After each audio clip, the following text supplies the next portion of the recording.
Hello friends, I Devang Prajapati from Upanishad Science Academy, Limkheda, Standard 12, English Medium, Chapter 8, D and F Block Elements.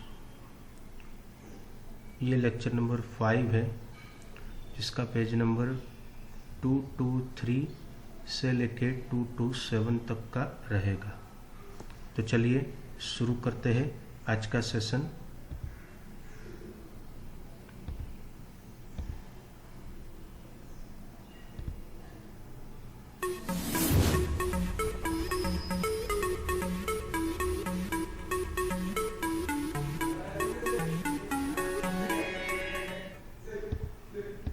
अभी video को start करें उसके पहले last session में हमने क्या किया था, ठीक है, सबसे पहले वो देख लेते हैं।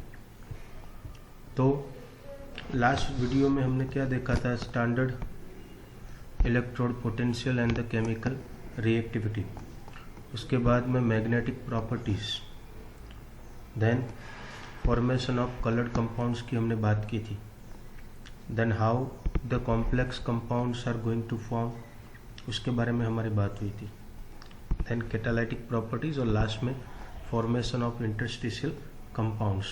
ठीक है, तो इतना हमने लास्ट लेक्चर में पढ़ा था। अभी आज के लेक्चर में हम कितना पढ़ने वाले हैं वो देख लेते हैं। सबसे पहले हम शुरू करेंगे एलॉय फॉर्मेशन से, then oxides and the oxo anions of metals, फिर उसके कुछ एग्जाम्पल हम देखेंगे, K2Cr2O7 and at the last KMnO4। चलिए तो शुरू करते हैं आज का सेशन। तो सबसे पहले टॉपिक है हमारा, the name of the topic is alloy formation. So बात करते हैं। An alloy is blend of metals prepared by mixing the components.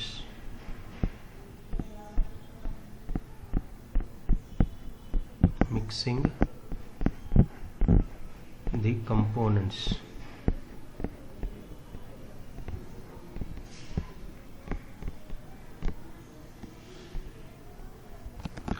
Then after, alloy maze are the homogeneous solid solutions. You can call it as a homogeneous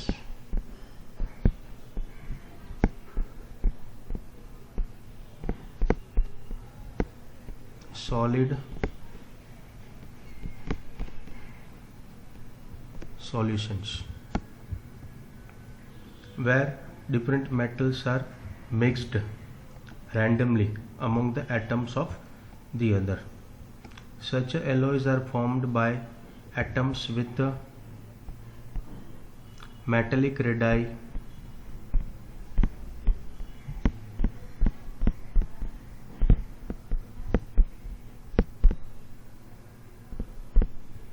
that are written within about 15% difference between whatever the metals you are going to mix. Because of the similar radii and the other characteristics. Now see, we are going to talk about the transition metals.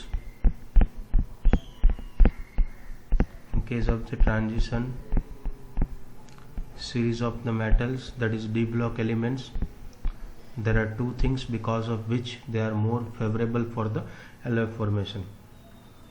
तो एक चीज है, they are having the similar radii,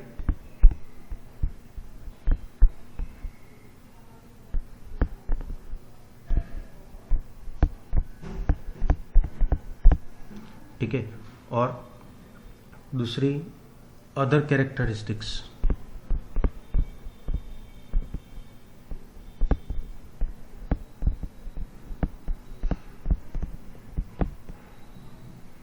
तो ये दो चीज की वजह से transition metals they are more favourable for the alloy formation.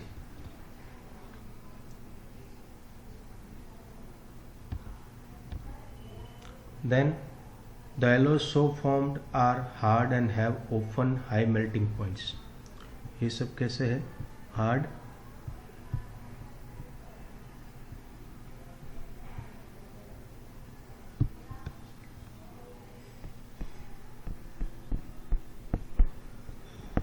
they are the hard and they have high melting points.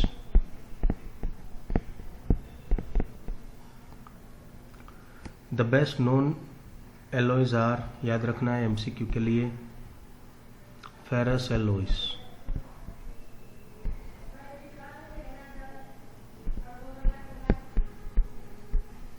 उसके कुछ एग्जाम्पल देखते हैं हम. Chromium,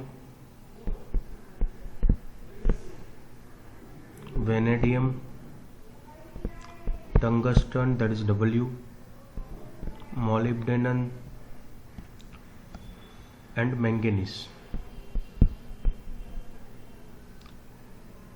are used for the production of variety of steels. कहाँ पे इस्तेमाल होते हैं?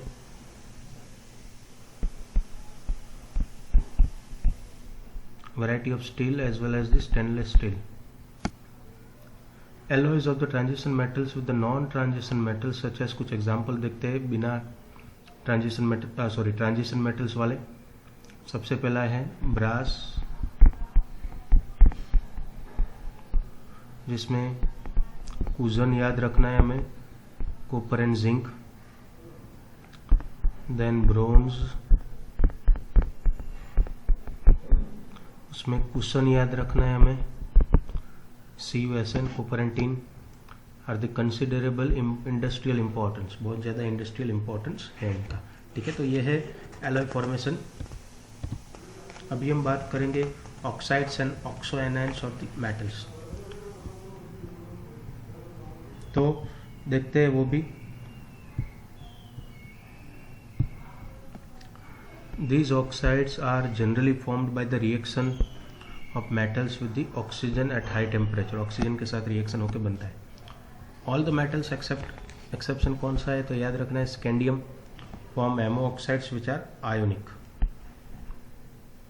The highest oxidation number in the oxides coincides with the group number and is attached, that is Sc2O3 to Mn2O7.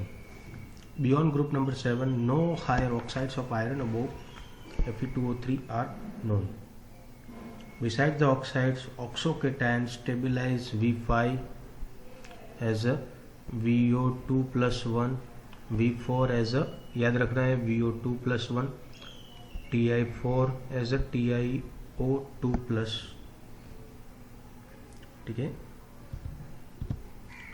Then as the oxidation number of the metal increases, ionic character decrease हो रहा है. Both are inversely proportional to each other. We have to remember this. In the case of manganese, Mn2O7 is a covalent green color. You have to remember this, green color oil. Even CrO3 and V2O5 have the low melting points. Then in this higher oxide, the acidic character is predominant. Then thus Mn2O7 gives the HMnO4, then CrO3 gives the H2CrO4 and H2Cr2O7, that is chromate and dichromate. V2O5 is however amphoteric, though mainly acidic, and it gives VO4 3- as well as VO2 plus 1 salts. In vanadium, there is a gradual change from the basic V2O3 to less basic. V2O3 is basic, then less basic, that is V2O4, and then amphoteric in V2O5. So these we have to remember the three different characteristics of the V2O3, V2O4 and then V2O5. V2O4 dissolves in acids to give the VO2 plus salts. Similarly, V2O5 react with the alkalis, that is base, as well as acids to give VO4 3-, VO4 plus 1 respectively. The well characterized CRO is basic. CRO is basic and Cr2O3 is amphoteric. So these are the few MCQs, my dear students. You have to remember it from the oxides and oxoanions of the metals. Now The next topic which we are going to start, that is the few examples of some important compounds of the transition elements. We have to see one by one. Now in that, the first one, that is the K2Cr2O7, that is used as an oxidant. So potassium dichromate is very important chemical used in leather industry.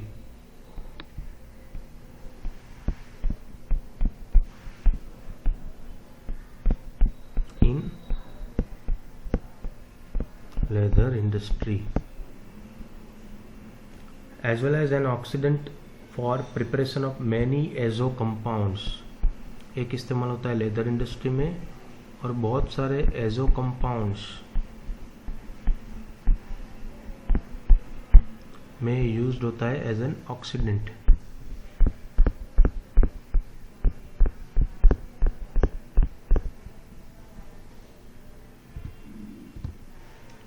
Then dichromate are generally prepared from the chromate, which in turn are obtained by the fusion of chromate ore. The chromate ore is FeCr2O4. This is the chromate ore with the sodium or the potassium carbonate in free access of air. Let's see the reaction of it. That is 4 FeCr2O4 combined with the 8 times N2O3, that is sodium carbonate,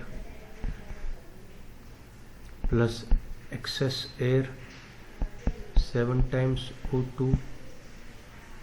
It is going to give us the product as a 8 times Na2Cr O4, that is sodium chromate, plus 2 times hematite, that is Fe2O3, plus there is a release of carbon dioxide. So iron is converted into the sodium form. Okay. The yellow color solution of sodium chromate. The yellow color solution of the sodium chromate is filtered and acidified. So whatever the product we have got, we have to take it again.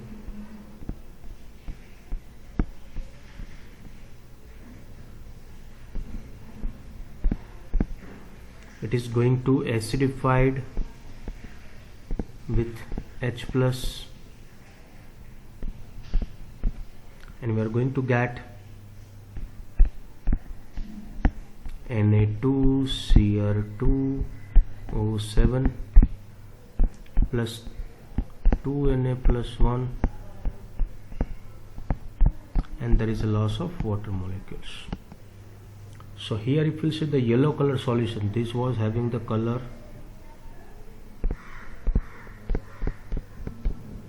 yellow, acidified with the sulfuric acid to give the solution from which the orange sodium dichromate is going to be formed. This is having the color orange sodium dichromate. Then sodium dichromate is more soluble than the potassium dichromate. Colour change कर लेते हैं साथ में.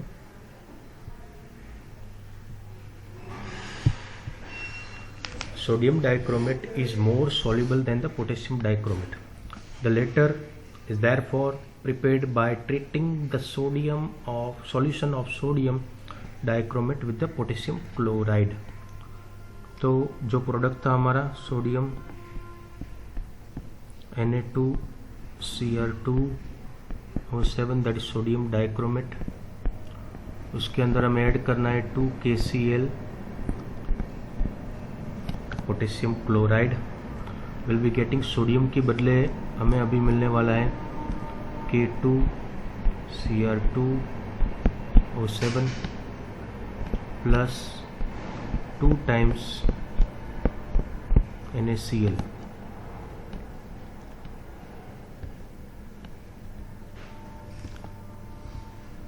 Then next, orange crystals of potassium dichromate crystallize the out, वो बाहर निकल जाएगा. The chromates and dichromates are interconvertible in aqueous solution depending upon the pH of the solution.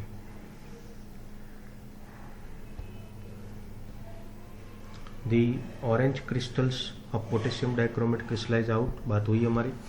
The chromates and dichromates are interconvertible, एक दूसरे में convert हो जाएंगे in aqueous solution depending upon the pH. pH के ऊपर वो dependent है. उसकी रिएक्शन देखेंगे हम. State of chromium in chromate and dichromate in the same. 2CrO4 minus 2.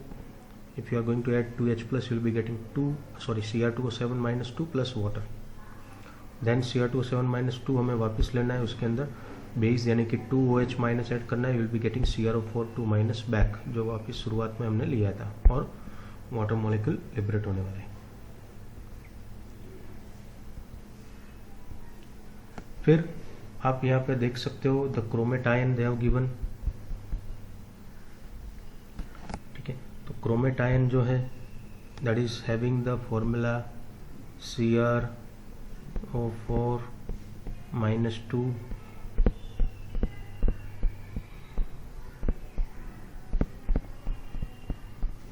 chromate ion.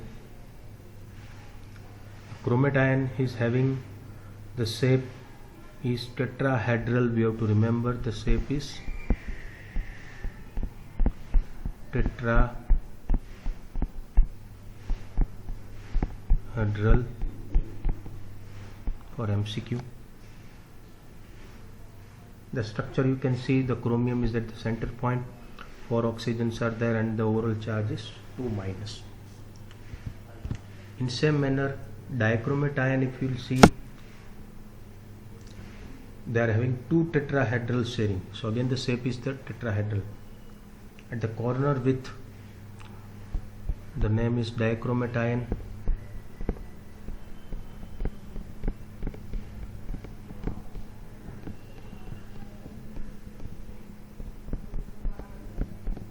Shape again tetrahedral.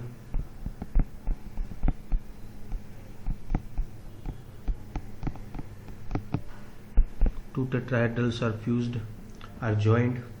You can see the linkage over here, that is CrO this one. Okay, and the bond angle, that is 126 degree. Okay, and even the bond length also they have mentioned it. So this is what about the dichromate ion. Now the next one, that is potassium dichromate.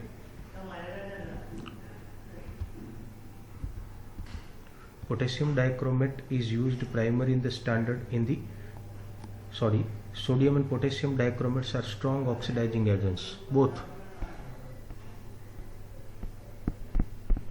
sodium as well as the potassium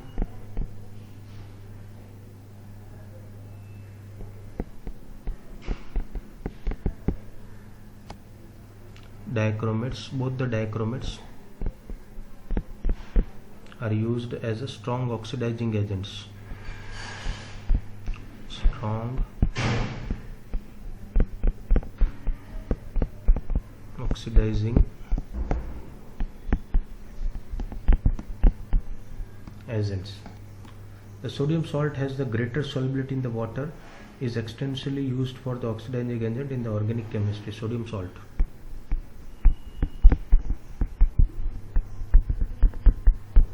having more solubility in water, so it is used in the organic chemistry.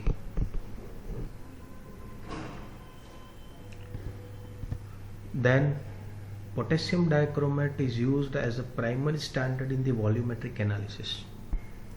Potassium dichromate, that is K2Cr2O7, used in the volumetric analysis. If you have performed the experiment in the standard 11, then you will come to know that what do you mean by the volumetric analysis. कद मापक पृथक्करण बोलते हैं उनको. Pipette, burette, वो सब अगर आपको याद हो तो आपको पता होगा। In acidic solution it is oxidising action can be represented as, reaction देखेंगे हम उनकी, Cr2O7-2, उसमें acid 14H plus 6 electron minus,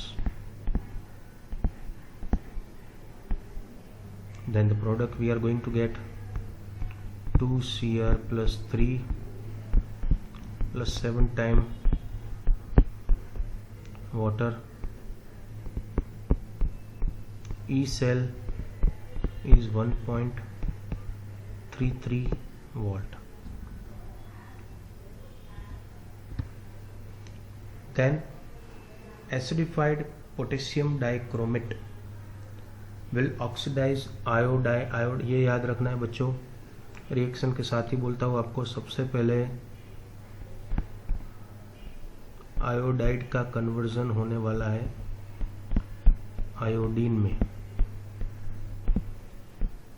iodide to iodine. दूसरी हम बात करेंगे सल्फाइड्स टू सल्फर, तो सबसे पहले हाइड्रोजन सल्फाइड जो है वो H plus, sulphur loss of electron mean sulphide to sulphur. उसके बाद में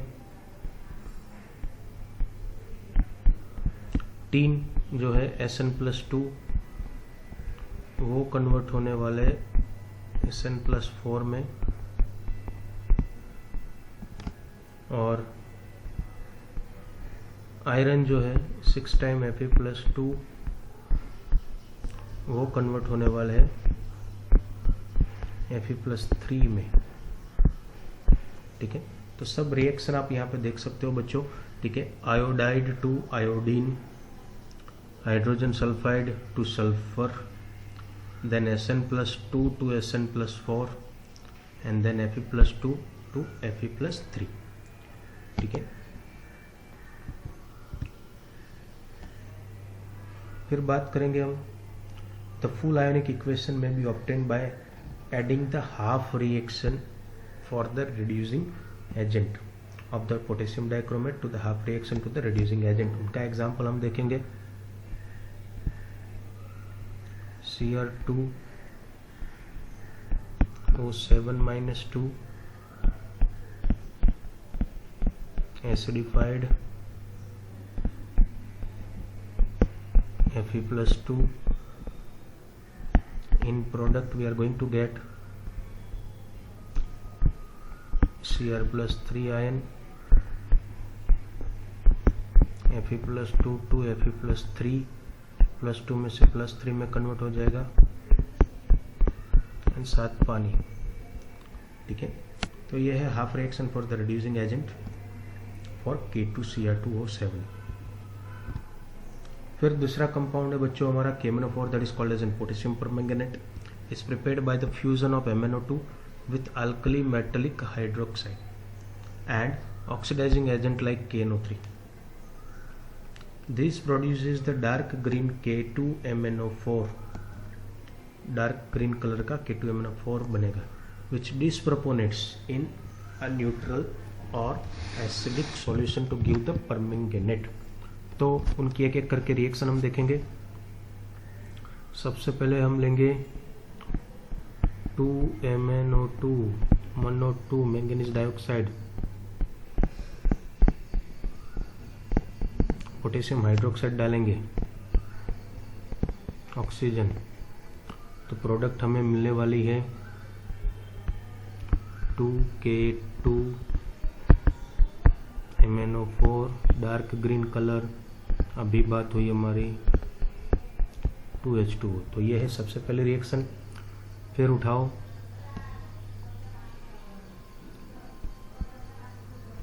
3MnO4-2 और वो 4H प्लस के साथ कंबाइन होगा, तो प्रोडक्ट मिलने वाली है हमें 2MnO4 -1 plus MnO2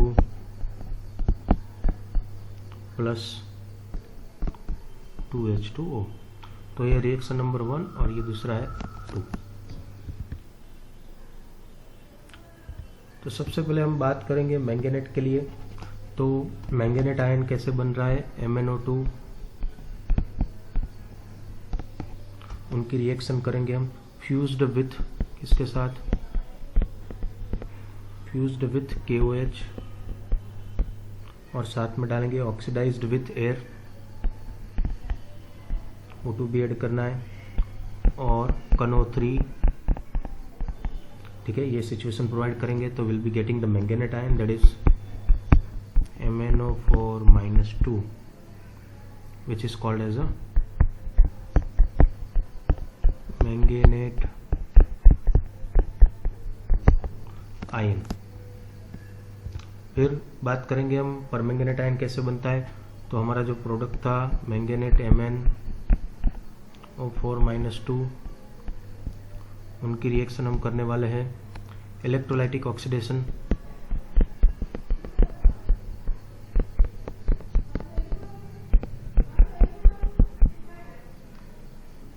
in alkaline solution.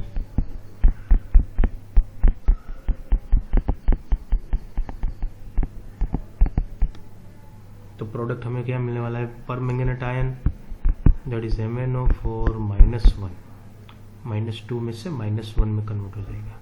ठीक है, तो ये है permanganate ion. So this are the 2 reactions. Now we are talking about in the laboratory manganese 2 ion, that is Mn+2. Salt is oxidized by the peroxodisulfate to permanganate। तो उसकी reaction देखेंगे 2Mn+2 combine with 5 times S2O8 -2 plus 8 पानी ना डालेंगे तो product मिलने वाली है हमें 2MnO4-1, that is permanganate, plus 10 sulphate मिलेगा और 16 time H+।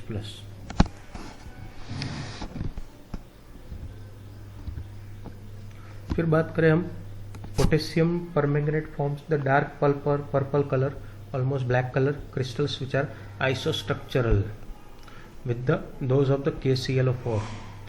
The salt is not very soluble in the water, but when heated decomposed to 513 Kelvin temperature। इनकी रिएक्शन हम देखेंगे 2 times KMnO4, it is going to give K2Mn4 plus MnO2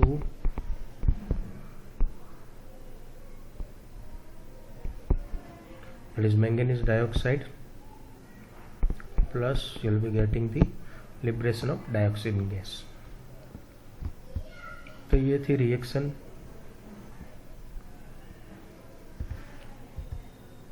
फिर बात करेंगे it has 2 physical properties of the considerable interest. Number 1 that is its intense colour and its weak temperature dependent on the paramagnetism. temperature dependent paramagnetism. This can be explained by the use of the molecular orbital theory, that is MOT, which is beyond the present of scope, means यहाँ पे हमें उतना detail में जाना नहीं है। ठीक है, then the manganate and the permanganate ions are tetrahedral in structure, बात हो गई हमारी। The green manganate is paramagnetic, याद रखना MCQ के लिए, विद द 1 अनपेड इलेक्ट्रॉन, इसलिए paramagnetic, but the permanganate ion is diamagnetic. Manganate paramagnetic, permanganate diamagnetic. तो ऐसे MCQ में याद रखने साथ में।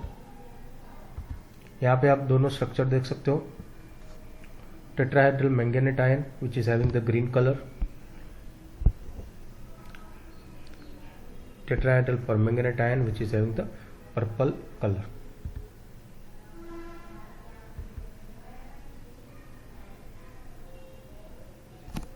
फिर बात करेंगे the acidified permanganate solution oxidise to oxalates to carbon dioxide. तो उनकी रिएक्शन हम देखेंगे। सबसे पहले ऑक्सलेट लेंगे हम COO minus combine again COO minus is going to give 10 CO2 plus 10 electron loss. तो ये हो गया भाई acidified oxidise permanganate solution oxidise oxalates to carbon dioxide. ठीक है, पहला वाला। और दूसरा हम बात करेंगे Fe+2 टू Fe+3 बनने वाला है, तो उसका भी रिएक्शन उठाते हैं हम। Fe+2 जो है वो Fe+3 में कन्वर्ट होने वाला है और 5 इलेक्ट्रॉन लॉस हो जाएगा, ये 5 टाइम्स हो जाएगा +2 से +3। फिर तीसरी बात करेंगे हम नाइट्राइट्स टू नाइट्रेट्स। तो नाइट्राइट्स उठाएंगे हम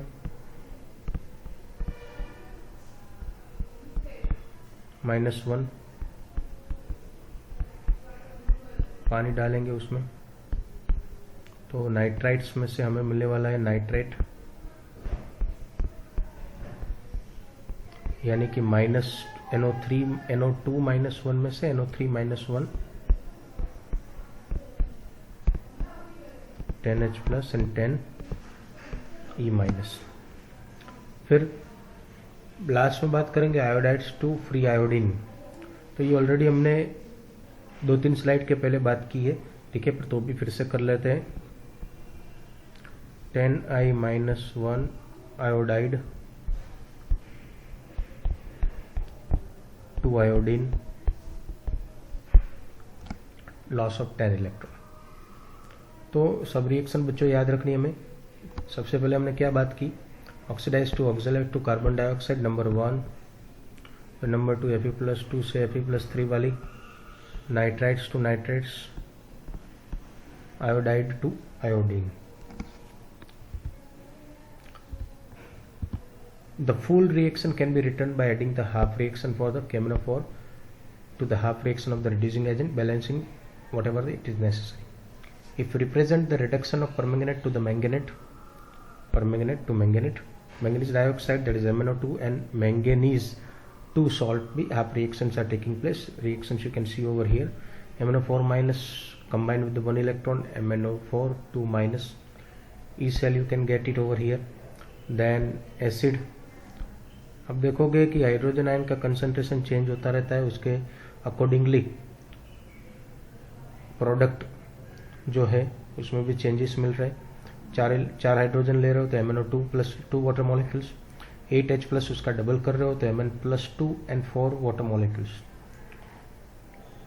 you can see very well that hydrogen ion concentration of, तो ये बात हो गई हमारी important influencing the reaction.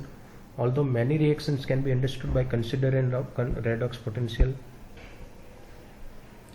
kinetics of the reaction also is an important factor. Permanganate at the H+ ion concentration, if it is 1, should oxidize water, but in practice the reaction is extremely slow unless the manganese 2 ions are present in the temperature is raised. Temperature बढ़ाओ और Mn+2 की presence हो as a catalyst.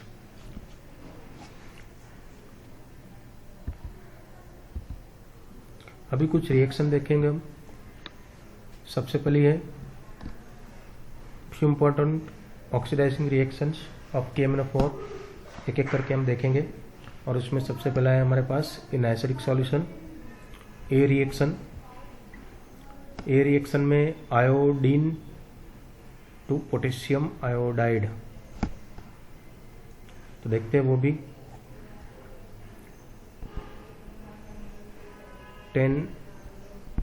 10I-1 plus 2 MnO4 -1 plus 16H+, ये combine होगा तो product मिलने वाली है 2Mn+2 8 पानी, आयोडीन। तो ये था ए रिएक्शन। फिर बी रिएक्शन देखेंगे तो इसमें Fe+2 जो है ग्रीन कलर का, तो Fe+3 येलो कलर के अंदर कन्वर्ट होने वाला है। तो रिएक्शन देखते हैं हम। 5Fe+2 which is having the green color combined with the MnO4 -1 plus 8H plus, product मिलने वाली है हमें Mn+2 for water molecules 5Fe+3। ये याद रखना है, +2 is having the color of green whereas Fe+3 is having the color of yellow। ये green colour था, तो कलर चेंजेस से ऑटोमेटिकली हमें पता चल जाता है रिएक्शन हो गई है। फिर देखेंगे सी रिएक्शन। तो उसमें है ऑक्सलेट आयन और ऑक्सलिक एसिड को ऑक्सीडाइज करेंगे हम 333 केल्विन टेम्परेचर पे, और कार्बन डाइऑक्साइड रिलीज हो रहा है। आगे हमने बात कर दी है, पर वही रिएक्शन फिर से उठाते हैं। 5 times C2O4 -2 कंबाइन होगा 2MnO4 -1 के साथ प्लस 16H प्लस, प्रोडक्ट मिलने वाली है हमें 2Mn+2, 8 पानी और 10 CO2। अभी हमने ऑक्सलेट वाला तो ये रिएक्शन तो देख ही लिया है, ठीक है। तो ये था सी।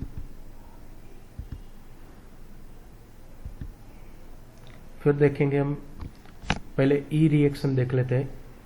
तो ई में क्या है, सल्फ्यूरस एसिड और sulphite is oxidised to the sulphate और सल्फ्यूरिक एसिड। तो रिएक्शन देखेंगे हम।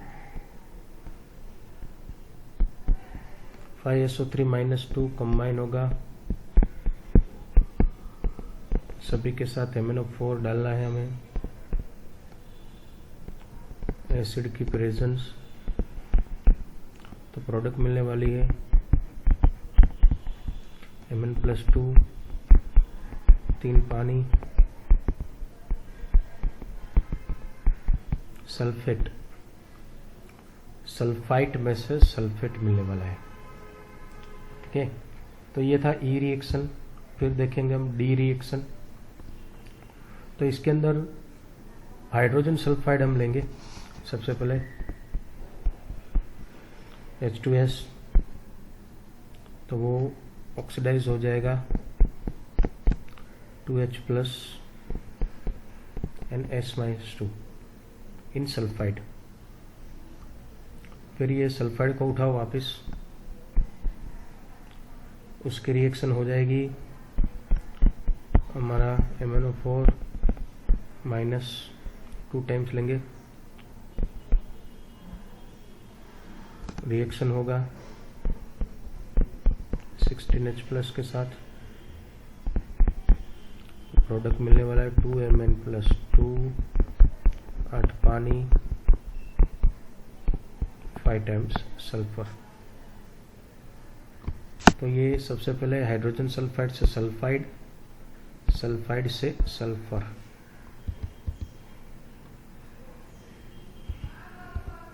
तो ये था हमारा डी रिएक्शन। थोड़ा एबीसीडी में प्रॉब्लम है, पहले हमने ई रिएक्शन देखा है, बाद में डी देखा है, तो ये देख लेना है थोड़ा। फिर बात करेंगे हम एफ रिएक्शन के बारे में। तो nitrite is oxidise to nitrate, nitrite में से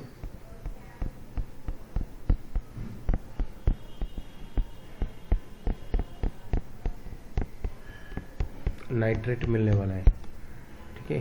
तो चलिए देखते हैं। 5NO2 -1 combined with 2MnO4 -1 plus 6H plus 1, तो प्रोडक्ट हमें मिलने वाली है 2Mn+2, 5NO3 -1 -2 1 में से -2 रेज़ टू 1 में से -3 1 और साथ में 3 पानी होंगे। तो ये बात हो गई हमारी नाइट्राइट में से नाइट्रेट बनने वाली। अभी हम बात करेंगे इन न्यूट्रल और फेंटली अल्कलाइन सॉल्यूशन में reaction number A. Notable reaction is the oxidation of iodide to iodate. तो ये भी बात हो गई ऑलरेडी हमारी। 2MnO4 -1 H2O I-1, ये है आयोडाइड। तो वो आयोडीन में कन्वर्ट होने वाला है 2MnO2 मोनो2 manganese dioxide 2H- plus IO3-1। ये था आयोडाइड, ये है आयोडेट। ये याद रखना है थोड़ा, आयोडेट, आयोडाइड टू आयोडेट। आगे हमने जो रिएक्शन देखा था वो आयोडाइड में से आयोडीन का था। ये आयोडाइड टू आयोडेट है। फिर दूसरा रिएक्शन देखते हैं बी वाला। Thiosulphate is oxidise almost quantitatively to sulphate. Thiosulphate में से सल्फेट बनने वाला है 8 टाइम्स MnO4 -1 थायोसल्फेट लेंगे हम 3H2O3-2, साथ में पानी डालेंगे। प्रोडक्ट मिलने वाला है हमें 8 टाइम्स MnO2। थायोसल्फेट में से सल्फेट मिल जाएगा SO4-2, 2H- लिबरेट होने वाला है। फिर बात करेंगे हम सी रिएक्शन के बारे में। तो इसमें देखते हैं मैंगनीज सॉल्ट जो है हमारे पास Mn+2 3 टाइम्स लेंगे, कंबाइन करेंगे MnO4 -1 के साथ, पानी होगा तो प्रोडक्ट हमें मिलने वाली है 5 टाइम्स MnO2 प्लस 4H+1।